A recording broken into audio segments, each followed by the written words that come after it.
our museum last month, our new museum. That's more than we had in a couple of years in previous years when we were very small.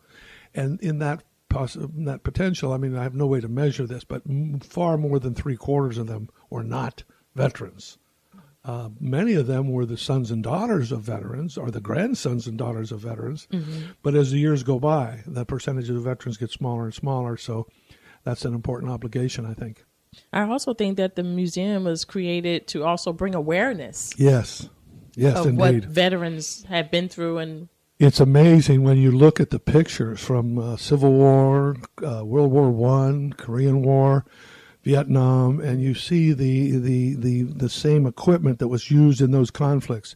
I'm very proud. We have a museum curator, Becky Zingarelli, who actually has a master's degree in museum and computer technology related to documenting what a museum has. She's been very stringent. On our first floor, there is nothing there that wasn't actually in that part of history that we display it. The first piece we have was built in, was manufactured, well, that's probably a bad word, put together by a few people in Britain in 1706. It's a blunderbuss pistol used by British officers to repel boarders. It ended up in the American side and probably killed a few British guys. Mm-hmm. But that's our oldest piece. And then we have a piece I'm very, very proud of a complete uniform of a soldier that would have gone to Afghanistan a year ago.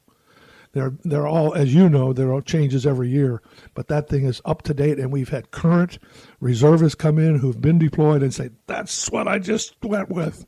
So we want people to understand the whole range of history. That's on our first floor, where we really, I want to put a plug in for, we have 20% of everything we have in our new museum has been donated since we opened. Because once people see what that museum is and how many people can learn about the military, they want their special treasure to be in there. For example, we have the side window of a Humvee, the actual Humvee that was attacked in Mogadishu, Somalia during the action of Black Hawk Down with Danny McKnight, who's a terrific retired colonel who lives in the area. He donated that. He said, my guys wanted me to keep it, but I said, no, it's better than the museum. So we're very proud of that piece and many others that we've received from them all over.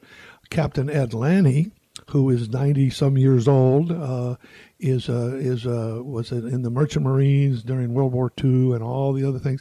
He ended up as captain of the Range Sentinel, which was one of the ships that would go out for the space shuttle. Mm-hmm. He gave us the steering wheel after they decommissioned that ship, and many other treasures. He'll be a featured speaker at our Memorial Day ceremony on May 29th from 9 until 10:30.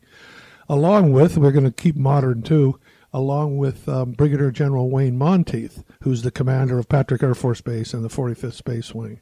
So he'll be the keynote speaker. Ed Lanny will be there. We'll have a great ceremony. Now, you mentioned the memorial service on the 29th. Is that something that civilians have to purchase tickets for? Just not at all. This is totally free. That. The more people come, the better.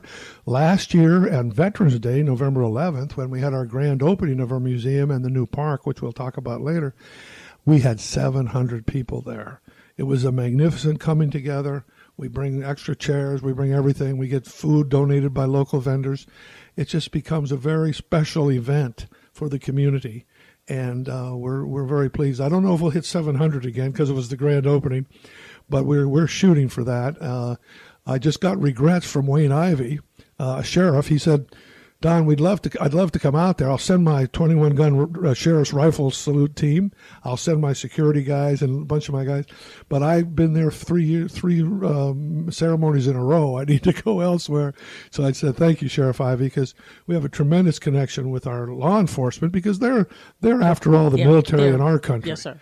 And we have a very proud of a memorial we just put in, dedicated on 11 November to law enforcement, to first responders. There are 18 Brevard County sheriffs, police, firemen, emergency rescue people killed in the line of duty since 1952. Every one of their names are engraved at the Veterans Memorial Center in front of this beautiful new monument to law enforcement and first responders. Well, I also see it's not just a museum. You have library, you have a park. Yeah. So tell It's us. got everything. We got something for everybody. We had a library that had 6,000 volumes in a room that you couldn't believe. You had to turn sideways to get through. But anyway, we decided to reduce the volume of the library, but the library was moved into what was the new museum, the old museum, 1,000 square feet. But we made the library a ring all around the edges of the bookshelves and comfortable seating for meetings, for study, for research. And we're just about finished in reinstalling about a 3,500 volume library.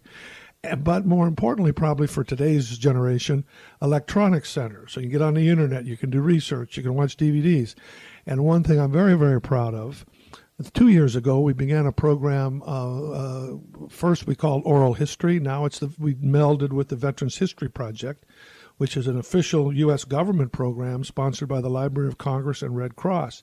We now have 100 DVDs of an hour long or more interviews with World War II and Korean era and other veterans. 8 of those veterans who gave those interviews have since died. So they have a copy for their family, a copy for our museum, and a copy in the Library of Congress. We cannot let our military history and the sacrifice of so many go the way of history. Yes, sir. Yes, sir. I believe that. I believe that because it just reminded me of my dad. He was in World War I and II. Yeah. And those were some challenging times back then. Very much so. You have to. It's not named the greatest generation for nothing. I mean, Yes, they sir. really did set us up nicely, didn't they? Yes, sir. Yes, sir. Ich kann Deutsch sprechen. I can speak German, but I'm glad I don't have to. So tell us, what was that? That was German. What does it mean? Well, I just was saying, you were talking about World War II. Okay. If your dad and others didn't go there, we're speaking German. Gotcha. There Gotcha. you go. That was a subtle one, Opal. You're so I awesome. slipped one by. My dad didn't tell me that. So tell us, what is one of the challenges that you face?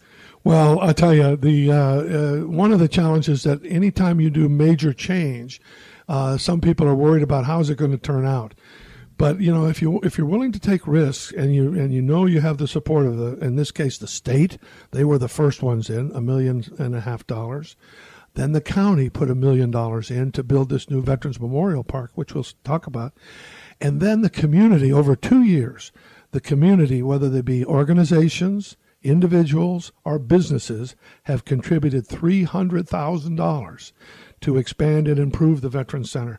The state money built the building, but we still had so many things to do inside the building. Mm-hmm. We had to repair the old building. It was getting to be a very disaster. It had been very badly damaged in 04, 05, those hurricanes. So we had a lot of work to do, and we just kept moving forward and forward.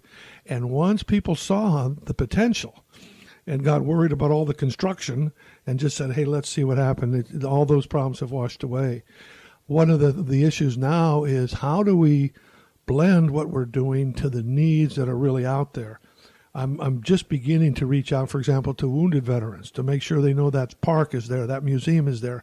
They can reconnect to their being a veteran and see the stuff that they saw and work with, particularly those with PTSD or suffering other negative repercussions from their service. We were able to work with and go on contract with Gerard's Boats. He has kayaks and paddleboards right there. He's been having pretty good success starting up, and he will give a discount to all veterans and free for any wounded veteran, so that they can go out on the water and really enjoy things. And I guess this is a good time to turn to the park, which is the newest thing that we have. This is an 82-acre park in wetlands and in beautiful areas that have been carved out by the county. And after the land passed from the state to the county, originally it was all slated for condos. So there would have been no Veterans Memorial Center had the economy allowed that guy to build everything all the way around there. This is luxury property right on Sykes Creek. Beautiful, beautiful venue there. And about 10, 12 years ago, they decided to put in some ponds there in that area to help flush out the lagoon, the big cleaning the lagoon effort. So that really helped us from that organization. We didn't really know it because it was just wetlands. Nobody was going out there at that point. But then the county had over the last 6 or 7 years, had begun to plan, if there was an opportunity, they would go ahead and build this park. Many people in the county know Jack Masson. He was the former director of Parks and Recreation for many, many years. He retired in January, and he had told me the year before, said, Don, I'm not going to retire until that park is finished. He kept his word.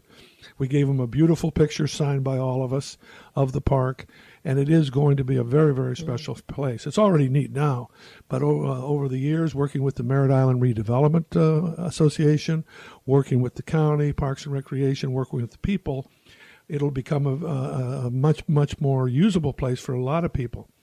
We are anticipating working with Myra to come up with a community center area in a park environment, very good for walking, jogging, and everything else too, but maybe a band shell where you can have services, musical outings and all kinds of things, ceremonies, and also increased jogging paths, walking paths, some beautiful bridges, some fountains.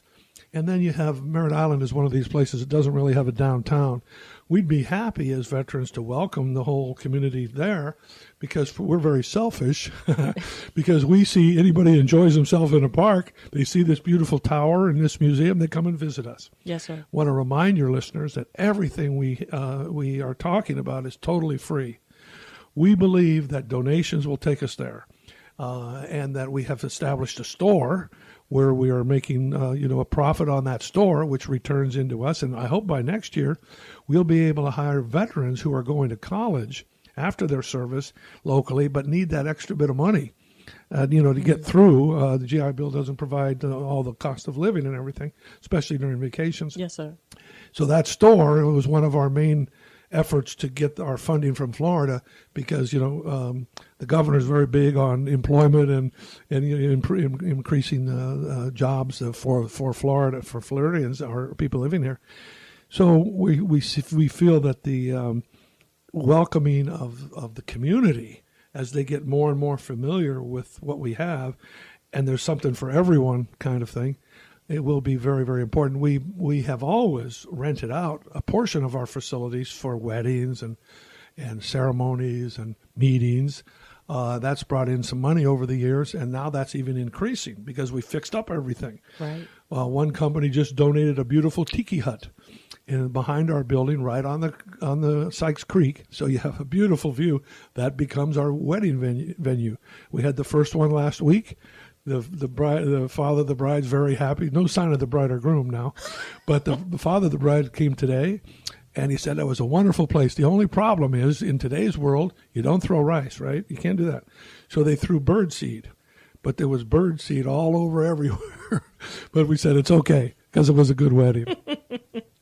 That's wonderful. How can we as a community be a part of what you're doing? Well, first of all, I'm a firm believer. I can talk until I'm blue in the face, but the main thing is to come and visit. Most of the people who come the first time tell us, I don't have enough time to see everything, and they'll come back. So it's a very convenient location. If you think about it, 520, halfway through Merritt Island, right behind the Merritt Square Mall. If you like movies, the big Cineplex there, it's right behind all that. And you can come and see what it is and then get some of our brochures. We do have brochures everywhere, the different chambers of commerce, some of the hotels, everything else. We've got some nice brochures. By the way, you and I are looking at it. Your listeners can't see this. But this brochure was done by a veteran for nothing. This is about about $6,000 or $7,000 of this and all the others done of charges if we had it done professionally. Okay. He did it for nothing, and then he tied us on to a company that we were able to get $5,000 for $130. Wow! Because of veterans discounts. It is beautiful. It's a beautiful brochure. It is, and I want to say that he did a fantastic job. Yes, sir. As we had many people who've contributed to what we're trying to do, and they see the value in it, and now more and more things happen positively in that direction. So most of the people that is attending or being actively a part of the museum, are they all volunteers? We have only one paid position, sort of our operations manager. He doesn't make enough money, in my opinion, but he's retired both from the Marine Corps and the police department out in Nevada. So he's the right guy for the job. Good security and everything. Bob Doyle does a great job. But he's the only one that's paid. The others are volunteers, except we do